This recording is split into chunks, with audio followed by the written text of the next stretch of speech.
Karnataka news beat follow ಮಾಡಿ, subscribe ಮಾಡಿ. ಇನ್ನು ಬಂಗಾಳದಲ್ಲಿ ಸುವೇಂದು ಅಧಿಕಾರಿ ಇವರು ಸಿಎಂ ಆದಂತ ಬೆನ್ನಲ್ಲೇ ಈಗ ಅಲ್ಲಿ ಅಕ್ರಮವಾಗಿ ನೆಲೆಸಿದ್ದಂತ ಬಾಂಗ್ಲಾದೇಶಿ ನುಸುಳುಕೋರರು ಮತ್ತು ರೋಹಿಂಗ್ಯಾಗಳ ವಿರುದ್ಧ ಸಮರವನ್ನು ಸಾರ್ಬಿಟ್ಟಿದ್ದಾರೆ. ಮತ್ತು ಗಡಿಪಾರಿನ ವಿಚಾರಕ್ಕೆ ಪ್ರಮುಖವಾಗಿ ಯಾರ್ಯಾರು ಇದ್ರಲ್ಲ ಈ ಅಕ್ರಮವಾಗಿ ಬಂದಂತವರು ಅವರನ್ನ ಬಂಧಿಸುವುದಕ್ಕೆ ಒಂದಿಷ್ಟು ಕ್ರಮವನ್ನ ಕೊಟ್ಕೊಂಡಿದ್ದಾರೆ. ಇನ್ನು ಭೀಕರವಾಗಿ ನಡುಕ ಕೂಡ ಅವ್ರಿಗೆಲ್ಲ ಶುರುವಾಗಿದೆ. ಕಾನೂನು ಕ್ರಮದಿಂದ ತಪ್ಪಿಸಿಕೊಳ್ಳೋದಕ್ಕೆ ಸಹಸ್ರಾರು ನುಸುಳುಕೋರರು ಸ್ವದೇಶಕ್ಕೆ ಮರಳುವುದಕ್ಕೆ ಈಗ ಗಡಿಭಾಗದತ್ತ ಮುಖ ಮಾಡ್ತಿದ್ದಾರೆ. ಭಾರತ ಬಾಂಗ್ಲಾದೇಶ ಗಡಿಯ ಪ್ರಮುಖವಾದಂತಹ ಚೆಕ್ ಪೋಸ್ಟ್ ಸೇರಿದಂತೆ ವಿವಿಧ ಭಾಗದಲ್ಲಿ ಈಗ ಹಿಂಡಾಗಿ ಜನ ಹೋಗ್ತಿದ್ದಾರೆ ವಾಪಸ್ಸು. ಈ ರೋಹಿಂಗ್ಯಾಗಳು ವಿಚಾರ ಬಂದಾಗಲೇ ಒಂದು ಆರ್ಗನೈಸ್ಡ್ ಕ್ರೈಮ್ಗಳು ಹೆಚ್ಚಾಗ್ಬಿಡುತ್ತೆ, ಮತ್ತೊಂದು ಕಡೆಯಲ್ಲಿ ಇಲೀಗಲ್ ಒಂದು ರೀತಿ ಹ್ಯಾಬಿಚುವಲ್ ಅಫೆಂಡರ್ಸ್ ರೀತಿಯಾಗಿ ರೋಹಿಂಗ್ಯಾಗಳನ್ನು ನೋಡ್ತಾರೆ. ಬಟ್ ಬಿಜೆಪಿ ಮೊದಲೇ ಹೇಳಿತ್ತು ಬಂದ್ರೆ ಇವ್ರನ್ನೆಲ್ಲ ಒದ್ದಾಚೆ ಓಡಿಸ್ತೀನಿ ಅಂತ.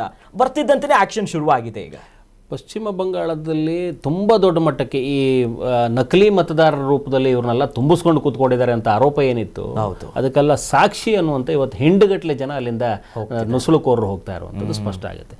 ಆಗೆಲ್ಲ ಆರೋಪ ಮಾಡಿದಾಗ ಎಲ್ಲಿದ್ದಾರೆ ನೀವು ನೋಡ್ಕೊಂಡು ಹೋಗಿ ಅನ್ನುವಂಥ ನಿಟ್ಟಲ್ಲಿ ಮಾತಾಡ್ತಿದ್ದಂಥವ್ರಲ್ಲ, ಈಗ ನಾವು ನೋಡ್ತೀವಿ. ನಮ್ಮ ಹುಬ್ಬಳ್ಳಿಯಲ್ಲೂ ಕೂಡ ಬಂದು ನೋಡಿದ್ರು ಮೊನ್ನೆ ಬಾಂಗ್ಲಾ ನುಸುಳುಕೋರರು. ಅಂದರೆ ಯಾವಾಗ ಅಲ್ಲಿ BJP ಸರ್ಕಾರ ಬಂತು, ಅಲ್ಲಿ ಇನ್ನೇನು ಕೆಲವೇ ದಿನಗಳಲ್ಲಿ ಬುಲ್ಡೋಸರ್ ನುಗ್ಗುತ್ತೋ ಅಥವಾ ಇನ್ನೊಂದು ನುಗ್ಗುತ್ತೋ ಅನ್ನೋಂಥ ಭಯದಲ್ಲಿ ಎಲ್ಲ ಓಡಾಟ ಶುರು ಮಾಡ್ಕೊಂಡ್ಬಿಟ್ಟಿದೆ.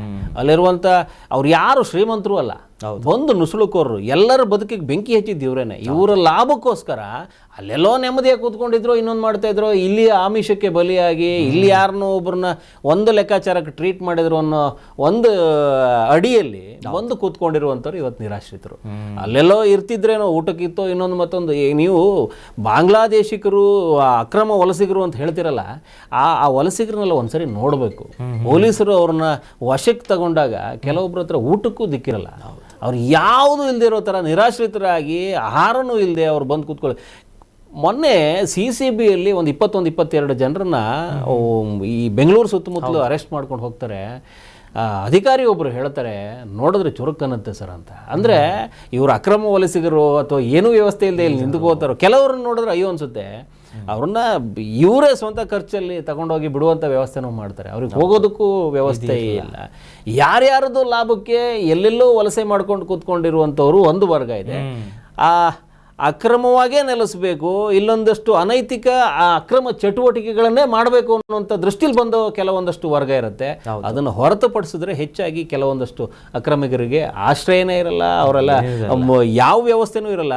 ನೋಡಬೇಕು, ಪಶ್ಚಿಮ ಬಂಗಾಳದಲ್ಲಿರುವಂಥವರಿಗೆ ಬೇರೆ ಎಲ್ಲಿ ನೆಲೆ ಬರುತ್ತೆ ಅಥವಾ ಅವರ ತವರೂರಿಗೆ ಹೋಗ್ಬೇಕಾದ ಪರಿಸ್ಥಿತಿ ಬರುತ್ತೋ ಗೊತ್ತಿಲ್ಲ. ತವರೂರಿಗೆ ಹೋದರೆ ಅವ್ರನ್ನ ಸೇರಿಸ್ಕೋತಾರೋ ಅಥವಾ ಅವ್ರ ದಿನನಿತ್ಯದ ಲೆಕ್ಕಾಚಾರ ಏನಿದೆಯೋ ಅವ್ರಿಗೆ ಗೊತ್ತಿರುತ್ತೆ ಯಾಕಾಗಿ ಇಲ್ಲಿ ನುಸುಳಿದ್ದಾರೆ ಅನ್ನುವಂಥದ್ದು. ಇವತ್ತು ದೀದಿ ಕೂಡ ಉತ್ತರದಾಯಿ ಇದಕ್ಕೆ. ಹೌದು, ದೀದಿ ಕೂಡ ಉತ್ತರದಾಯಿ. ದೀದಿ ಉತ್ತರ ಕೊಡಬೇಕು. ತಮ್ಮ ಸರ್ಕಾರದ ಅವಧಿಯಲ್ಲಿ 10 ವರ್ಷ ಇವ್ರನ್ನೆಲ್ಲ ಬಿಟ್ಕೊಂಡು ಸಾಕಿರೋದಕ್ಕೆ, 15 ವರ್ಷ ಸಾಕಿದ್ದಕ್ಕೆ ಅವರೇ ಉತ್ತರ ಕೊಡಬೇಕು. ಇವತ್ತೆಲ್ಲ ಅವರು ಅಕ್ರಮ ವಲಸಿಗರಂತ ಏನಾದ್ರು ಪ್ರೂವ್ ಆಯಿತು, ಅವರೆಲ್ಲ ಬಿಟ್ಟು ಓಡ್ತಾ ಇರೋದಾದ್ರು ಯಾಕೆ, ಎಲ್ಲಿಂದ ಬಂದಿದ್ರು, ಇಷ್ಟು ದಿನ ಅವ್ರ ಹತ್ರ ಏನೇನು ಪ್ರೂಫ್ ಇತ್ತು ಇಲ್ಲಿ ಇರೋದಕ್ಕೆ, ಅದಕ್ಕೆಲ್ಲ ಏನೇನು ವ್ಯವಸ್ಥೆ ಮಾಡಿಕೊಟ್ಟಿತ್ತು ಸರ್ಕಾರ, ಇಷ್ಟು ದಿನ ಅನಧಿಕೃತವಾಗಿ ಹೆಂಗಿರೋಕ್ಕೆ ಸಾಧ್ಯ, ಅಕ್ರಮವಾಗಿ ಹೆಂಗಿರೋಕ್ಕೆ ಸಾಧ್ಯ? ಅವರು ಸಾಧ್ಯ ಇದೆ ಅಂತ ಆದರೆ ನಿಮ್ಮ ಸರ್ಕಾರದ ಸವಲತ್ತುಗಳು ಸಿಗ್ತಾ ಇತ್ತು, ಸಹಕಾರನೂ ಸಿಗ್ತಾ ಇತ್ತು ಅಂತ ಲೆಕ್ಕ.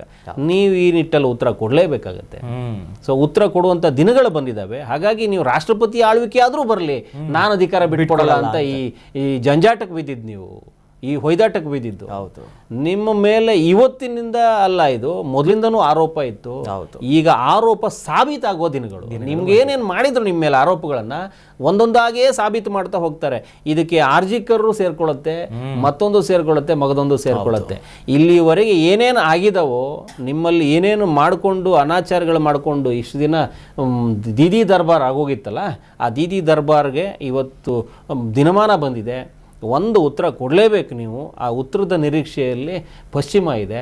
ಪಶ್ಚಿಮ ಬಂಗಾಳ ಏನು ಉತ್ತರ ನಿರೀಕ್ಷೆ ಮಾಡ್ತಾ ಇದೆಯೋ ಅದನ್ನು ನಿಮ್ಮ ಬಾಯಿಂದನೇ ಕೇಳೋ ದಿನಗಳು ಬರುತ್ತೆ. Yes, Karnataka news beat follow ಮಾಡಿ, ಸಬ್ಸ್ಕ್ರೈಬ್ ಮಾಡಿ.